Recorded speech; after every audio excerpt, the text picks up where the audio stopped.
It looks like it's going to be a challenging and frustrating weekend for air travelers in the United States. 10% of flights are being canceled at 40 airports across the country. This is Atlanta Hartsfield Airport, an aviation hub that's the busiest in the U.S. The cuts stem from the U.S. government shutdown. The Federal Aviation Administration says they're needed to ease the pressure on air traffic controllers. Many have been working 6-day weeks with mandatory overtime and without being paid. Let's take you now to Fort Lauderdale Airport in Florida. That's where the CBC's Julia Wong is today. So Julia, what's it looking like there? Well, right now things kind of seem and feel a little normal, but I can tell you that we've been talking with a lot of frustrated travelers. You know, as you mentioned, in the 40 busiest airports in this country, they are seeing flights being cut, starting at about 4% today, but that number is going to be ramping up over the next few days until it's at that 10% by next Friday. And that's all because of this government shutdown. Now, what we've heard is that these cuts are meant to relieve some of that strain on the air traffic controllers who, as you mentioned, have been working without pay over the last few weeks, have also been struggling through vacancies, putting in more overtime, working some really long hours, and that has been taking a toll.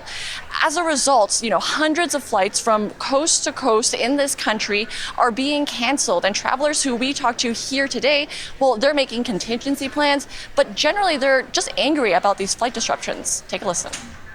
People would be in serious danger if they keep up this garbage. It's not just me. I'm going home and I'm staying. I'm going to go home and not book any more flights. Is that because you're worried about getting stranded somewhere? Oh, yeah, absolutely. Yeah, I travel a lot, so, getting stranded is every now and again is part of traveling, but it's going to be tough for travelers over the next few weeks. We were supposed to fly out tomorrow, and so we're leaving early to make sure we get home, if we hopefully get home. So CBC News also caught up with the U.S. Transportation Secretary Sean Duffy at the Reagan International Airport in Washington earlier today. He was telling our colleagues there that he is appreciative of what air traffic controllers do, and then he put it on the Democrats to be the ones to end the shutdown so that air traffic volumes in the United States can get back to what they're used to. I'm grateful for them, but I also see there's more pressure on them.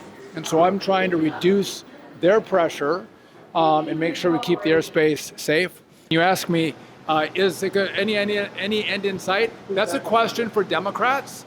If Democrats are going to go home this weekend and they've kept the government shut down, that's shameful. So Duffy, they're putting it on the Democrats, but really it's unclear when this shutdown will end, with both parties really dug in at this point. And Julia, what should Canadians know if they're flying into the U.S.? Yeah, so what we heard from Duffy earlier today is that generally speaking, international flights will not be affected.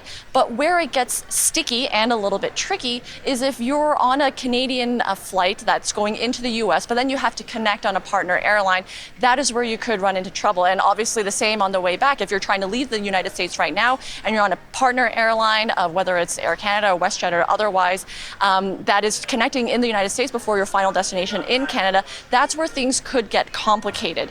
Here at the Fort Lauderdale International Airport, we saw that there was an Air Canada flight on a partner airline to Newark that was canceled earlier today, and also a WestJet flight to Detroit that is canceled this afternoon. So clearly some complications for Canadians, but we did speak with an aviation expert who says that generally speaking, most Canadians shouldn't be impacted. Take a listen.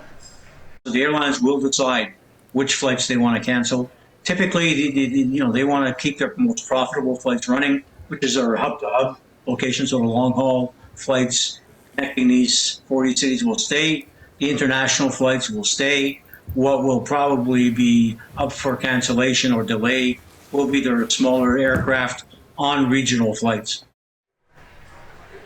So as of right now, a slew of flights have been canceled, but really it's in the coming days that everyone should be watching when more and more flights get added to that list. And really all of this could not come at a worse time. Even if things do get resolved, it will still take some time for flights to get back to a normal situation. And all of this with American Thanksgiving coming up in less than 3 weeks. Julia, thank you. That is the CBC's Julia Wong live at the Fort Lauderdale Airport in Florida.